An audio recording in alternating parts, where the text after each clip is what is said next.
Since the 1960s, the Palestine Liberation Organization has been making payments to Palestinians held prisoner in Israel and to the families of those killed during political violence, mirroring strategies used by other movements for national independence.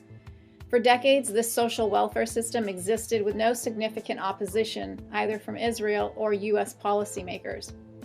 Then in 2014, some U.S. and Israeli opponents of the PLO and Palestinian Authority began drawing attention to this system, claiming that the PLO and the Palestinian Authority are directly incentivizing and rewarding political violence. This argument, which its supporters nicknamed "pay for slay," was codified into U.S. law with the passage of the Taylor Force Act in 2018. The act is named after a graduate student and U.S. Army veteran who was killed by a Palestinian inside Israel, and it prohibits certain U.S. economic assistance to the Palestinian Authority until such payments are terminated and laws that link payments to the length of a prisoner's sentence are repealed.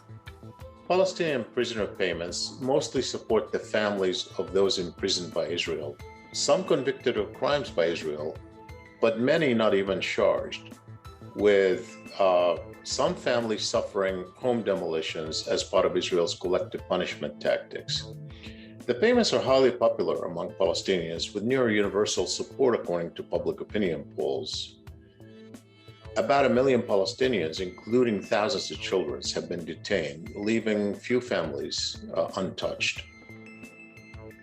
And while Palestinians can be detained without charges, Israelis accused of committing crimes against Palestinians are rarely convicted, in contrast to nearly perfect conviction rates of Palestinians prosecuted in military courts. At the same time, families of Israelis who commit crimes find support through tax-exempt Israeli NGOs. Now, to be sure, both Israelis and Palestinian civilians have paid a heavy price for the occupation. But overall, the vast majority of casualties have been Palestinians, to the tune of a 4-to-1 ratio.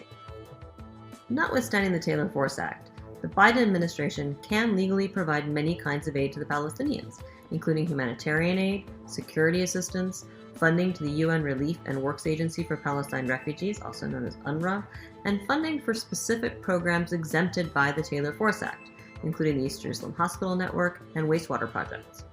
Yet the Taylor Force Act still hinders a full renewal of U.S.-Palestinian relations.